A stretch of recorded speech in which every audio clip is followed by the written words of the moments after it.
old school just a little bit. The Royal Rumble of 1997, one of my personal favorites. And it is as follows. Check this out right here. All right. Just turn my Bluetooth up here. Let's start with, I'm going to butcher some of these names. You're going to skip the pre-show there. Mascara Sakura. No, it was a mini, just look it up, Royal Rumble 97, a mini Michi tag match. But the most important thing, Triple H versus Goldust for the Intercontinental title, and your winner is Triple H. That one. Yes, sir. Ahmed Johnson defeated Farouk. Vader, God bless you, Vader, defeated The Undertaker. Hector Guerreras. Pero Agua. There you go. Defeated Fruza Guerrera. Not Guerrero, but Guerrera. Help me out, man. I'm putting these names here. It was nice. Yeah, was that a 6-man or a tag? It was one Yes, of them. it was. 6-man tag. This the Lucha Libre style, if you will. I'm going to butcher these names, so we're going to go there. I don't want to disrespect nobody. But, of course. At the time that WWE was working with the Mexican company, AAA promotion at the time.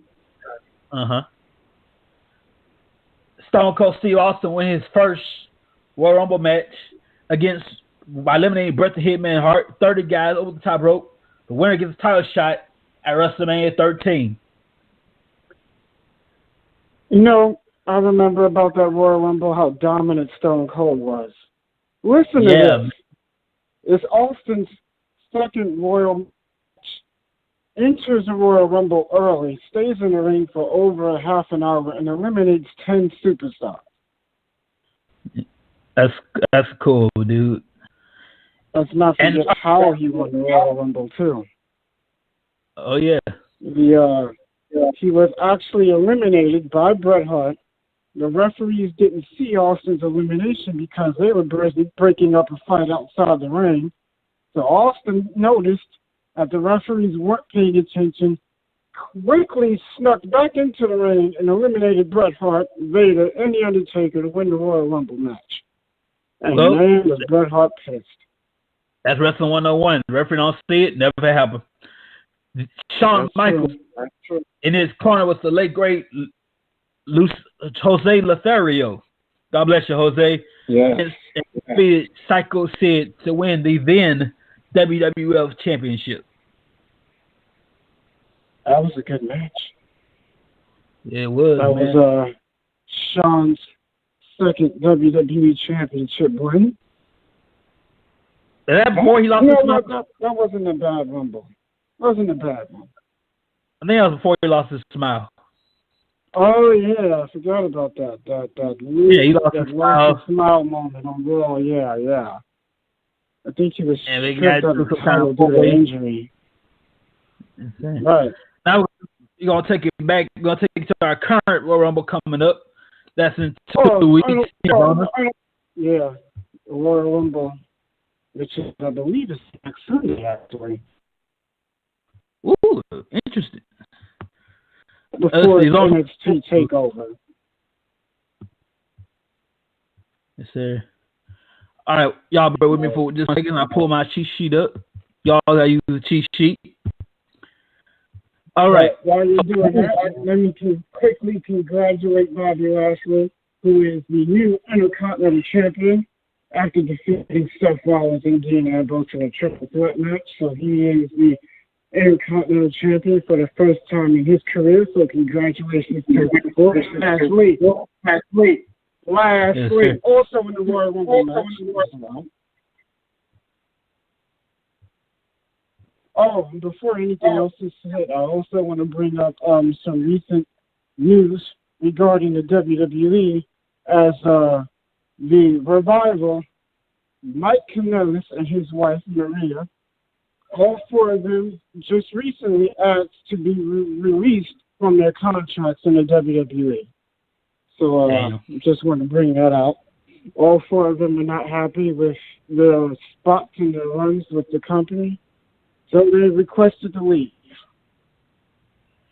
Yes, indeed, ladies and gentlemen. I wish them all success, but personally, I'm a good old WWE guy, so much love to you. Good luck. But meanwhile, ladies and gentlemen, the 2019 Royal Rumble, we got the men's Royal Rumble match, the women's Royal Rumble match. Both winners get an opportunity for championship gold. Buddy Murphy, Akira Tozawa, Hideo Itami, Kalisto for the Cruiserweight Championship. Daniel Bryan, AJ Styles for the WWE Championship. Asuka versus Becky Lynch for the Women's Championship of SmackDown. The Raw Women's Championship will be Ronda Rousey. Yes, Ronda Rousey against Sasha Banks. The Bar versus The Miz and Shane McMahon. Rusev. Wow. Happy Rusev Day, everybody. Versus Shinsuke Nakamura. And ladies and gentlemen, the icing on the cake, Brock Lesnar, who is currently your reigning, defending, undisputed Universal Heavyweight Champion of the world, versus Finn Balor. Both be Braun Strowman. He's out, elbow not really fully healed. So in his place is Finn Balor. So it's the Beast versus the Demon. I hope so. That would be cool. Well, in my personal opinion, I think that's going to happen. Well, they got about 2 weeks to make it happen, so we'll see. I guarantee you this, that we will have, no, not going to happen, I'm sorry.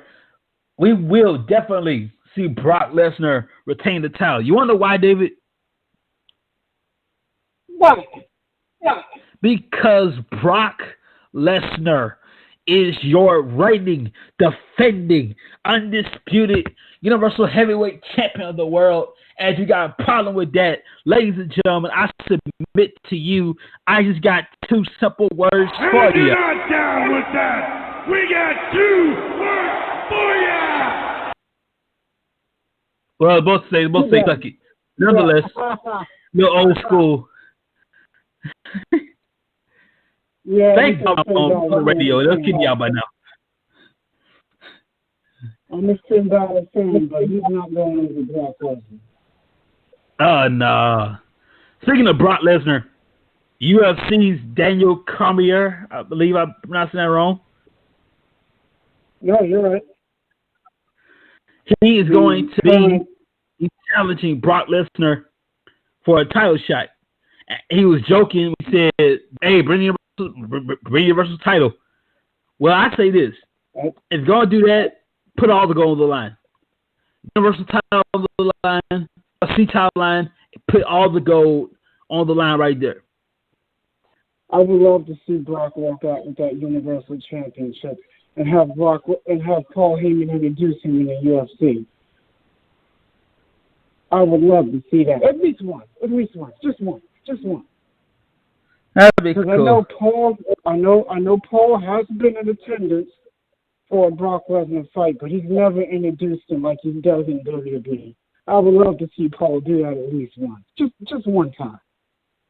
Daniel Cormier, who is the current reigning, defending UFC heavyweight champion, and he's also the current reigning, defending UFC light heavyweight champion. So he currently holds 2 titles in 2 different weight classes at the same time. And not a lot of people have accomplished that in the UFC. Ladies and gentlemen, I'm looking forward to Cormier is a double champion. So what if we did something like this, as I alluded to a second ago? Why don't we take the UFC title, the other title that Daniel has, the Universal title, Triple H, Vince, and Dana can work that out, and let's put all the gold on the line. Winner take it all. I like that. Then the winner would truly be the undisputed Universal Heavyweight Champion. I would love that idea. That idea would be amazing. Yes, can you indeed. imagine if that happens? Brock Lesnar walking around with 3 titles? Everybody, all UFC guys have kind of mocked WWE, but they'll be truly running things if the UFC title would be considered equal to the UFC title, and vice versa. I would love to see that. I would love to see someone hold both the UFC and the WWE title at the same time, which has never been done before. And I think has an opportunity to make history and do something that's never been done. Never been done. Two different sports, two titles at once. This is a side note. I used to think that Dana White, I thought was a female, because Dana, who did the kid Dana White, you know. Yeah, you know, I thought that too at first. So I saw, what the hell? That's a guy? Yeah, like I'm like, okay, it's a dude. My bad. Absolutely, that shocked the heck out of me when I found out. I was like, "Oh, no, I'm like, it's a guy." I was kind of okay. You'll see, I cheat one of the things. That's cool. All right. Then find out it's a dude. Oh, I bet. All right, Dave. We got I want to mention. I want to bring this up real quick, even though this is non-wrestling related. But several weeks ago, I was sitting at home and I was watching a movie called Rollerball. Good movie, by the way. Good movie. Check it out if you haven't seen it. The movie stars LL Cool J and Rebecca Romaine Stamos. Those of you who don't know who Rebecca Romaine Stamos is, she played Mystique in the first couple of X-Men movies. Anyway, the point is, I was watching it, and I almost forgot that Paul Heyman is in the movie as a commentator. What? And that's cool. Yes, he's in the entire movie as a commentator. And on top of that, during the movie, a cameo was made by Shane McMahon, of all people. That's right. Wow. Shane McMahon appears in the movie in a cameo. I gotta see. I will watch it just that part. Yes, the movie. It's a very good movie. The movie came out in 2002. Yeah, I totally forgot Paul was in the movie. That's what Paul Heyman here. Anyway, yes, I just wanted to bring that up.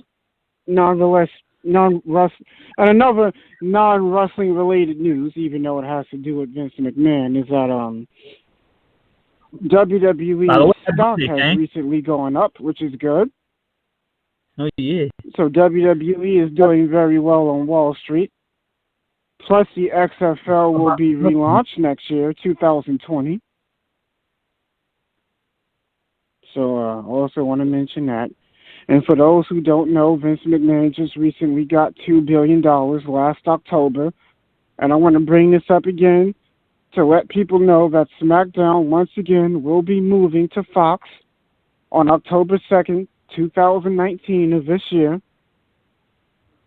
And it will be returning to Friday nights. That's right, folks. SmackDown returns to Friday nights starting October 2nd, 2019.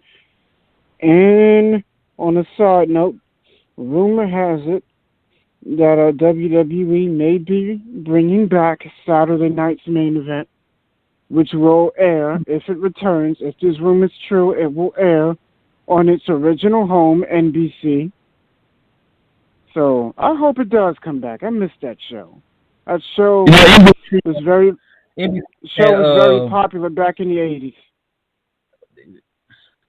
I'll tell you, David, NBC had. I'm trying to.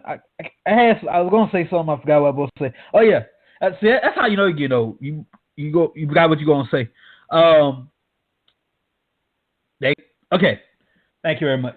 So, NBC, right? WWE. Yes. The only problem with them, they did WrestleMania 30. They kind of did like. Well, obviously I understand now if they didn't have much time to do it. They skipped Austin and Rock segment. They showed Lesnar, Bryan. They showed Lesnar, Taker. They showed Bryan at the end, and Cena. That's not my problem. They skipped too much when they broadcast. I was watching that. So if you go to the network, there's 2 WrestleMania 30s. There's one that says In Now and Forever. That's the short version. And the original WrestleMania 30, unedited, by the way. So you want to go for that one. Yes, that would be the longer version, which made no sense to me. Not only that, when you go back, yeah, you're right. I agree. You're absolutely right about that. I didn't notice that till later on. Yeah, I'm watching now. I'm like, hold up, y'all skip everything. There's the Diva Invitational. Y'all missed that. Y'all missed Bray Wyatt's match. They had Bray Wyatt and Cena in there. Yeah. All this stuff. Y'all, they put 3 main parts on there, and the rest is main whatever. Even the Rock segment with Ronda Rousey was gone. I was like, what is this? I'm talking WrestleMania 30, but yeah. Yeah. Yeah, excuse me. I said that's 31. The Rock segment when he came out. Him, Hogan, and Austin. Which that was a long segment, but still. David, you had to be a WrestleMania baby? No. I've never been to a WrestleMania. I mean, are you a WrestleMania baby? Were you born after WrestleMania? No, I was not born after WrestleMania. There's a lot mentioned that it was funny. Yes, I was. I was born after WrestleMania. Yes, I was. You are a WrestleMania baby, man. Yes, I am. I had to stop and think. Yeah, I'm getting old myself. I was like, wait a minute. Yeah. I forget when you were born. WrestleMania. Jesus Christ, I'm getting old. Wow. Everything else I was born after. I was born before. Mm-hmm. Holy shit. All kinds of birthday love. Shane McMahon. He's getting old, man. Yes, he just turned 49 on Tuesday. Ooh, you hit the big 50, brother. Yes, next year Shane McMahon will be 50. You can believe that. Wow. 50 years old. And it's funny you mentioned WrestleMania because I noticed I've watched a few WrestleManias back on the network, and there's certain things they've taken off certain WrestleManias. Because I remember watching the Mickie James Trish Stratus match from WrestleMania 22, and there's a point during the match where Mickie does the giving head sign, if you know what I mean, the female. Mm-hmm. They completely edit that part out, and then there's a part in the. If you watch, there's a part it's still in there. Right. There's a part in the. Huh? It's still in there. Well, yeah, the unedited version is in there, but you watch the edited version, it's not in there. Yeah, on the W Network, right? It's like comes after Booker T and Boogeyman thing, right? So on the network, unedited, she grabs Trish's hello, you know. Yes.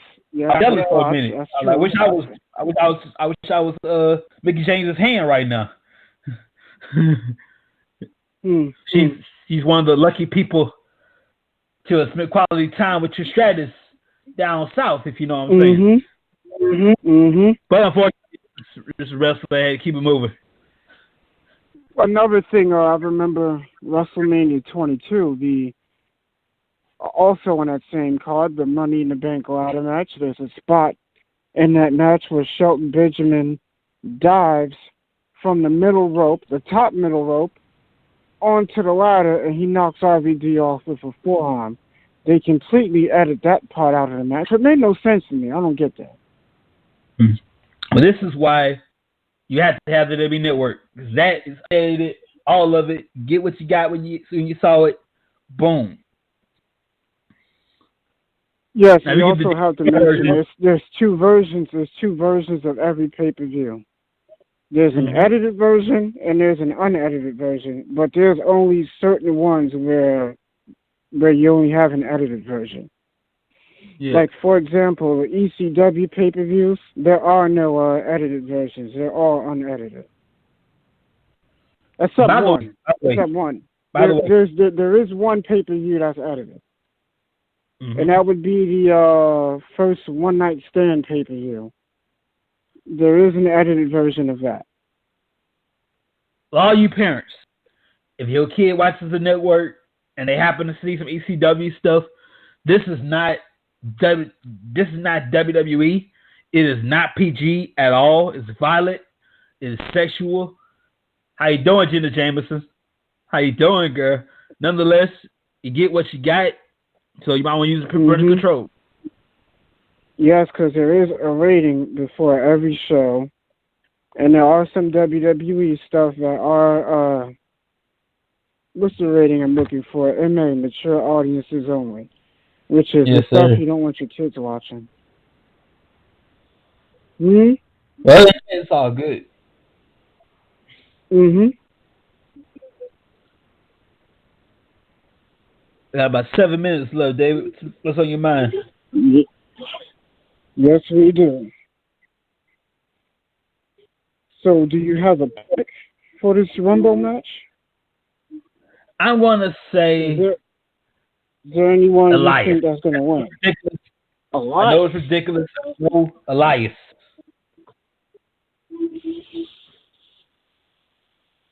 Go on me.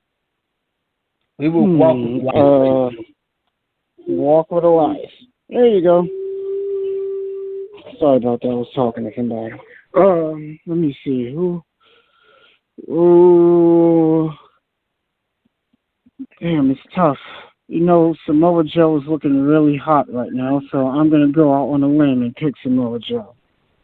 If you saw what he did to Mustafa Ali, sending a message to everybody in the match, I think he took Mustafa Ali out of the match, to be honest, in my personal opinion. I don't think he's going to be well enough in time to participate in that match after what Joe did to him on SmackDown Tuesday. We will find out later. Missed it. It was a brutal beating. Yes, it was. It wasn't a nice beating. I'll tell you that.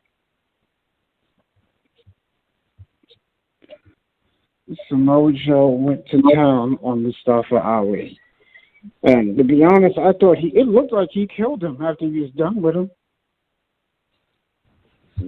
Because Mustafa Ali looked like he was dead. And he took his head and he viciously rammed his head into the steel ring post twice. Which I've never seen anybody get thrown into the ring post like that. That was insane. Did you see that Rey Mysterio and Jordan St. Almas match? They stole the show on SmackDown. That was the best match on that show. That match was amazing. My opinion, I think that was the best match the company's had all year since 2019 started. I will say this, WWE has been good since 2019 started. What do you think? Well, actually, I kind of missed that, but I will say Rey Mysterio, it's been a while, man. It's been, 10 years since he left, came back, looking good. Yeah. I want to bring out a fun fact here. Rey Mysterio, in his whole career, is one of the few wrestlers to never curse in their promos, ever. That's true. And I'm a big Rey Mysterio fan. I have been for years. I had a little, I don't want to say argument, but disagreement with somebody about his work. I was like, Ray is just as good as he was 10 years ago. Oh, definitely. Like, wrestling and cussing kind of go together, you know. I expect wrestlers to cuss in this promo, but very few wrestlers that made a living and not have to do that. Like Shawn Michaels, after he was born again. Then Rey Mysterio, different people like that. Your whole career, every promo, you cannot cuss once. That's interesting. And Ricky Steamboat's another one. Yeah. I kind of Steamboat. Yeah. Another interesting thing about Ricky Steamboat is that he was a good guy his entire career too. So all your career, from start to finish, you was a good guy. Yes, and to be honest, I think I could be wrong, but I think he's the only one to do that. Wow. Hell, even Dusty Rhodes was a bad guy. You can pretty much name anybody in the history of this business, and they all been a bad guy. So I think he was the only one.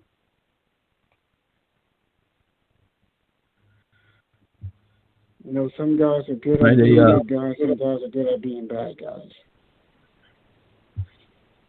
I mean, that's my opinion. They've taken some people who try to be bad guys and they suck like bad guys. Interesting. Like somebody I can name that was a sucky bad guy. I'm trying to think. RVD sucked as a bad guy. I remember in WCW, Rey Mysterio was a bad guy for a little while, and he sucked. I can't remember anybody else right now.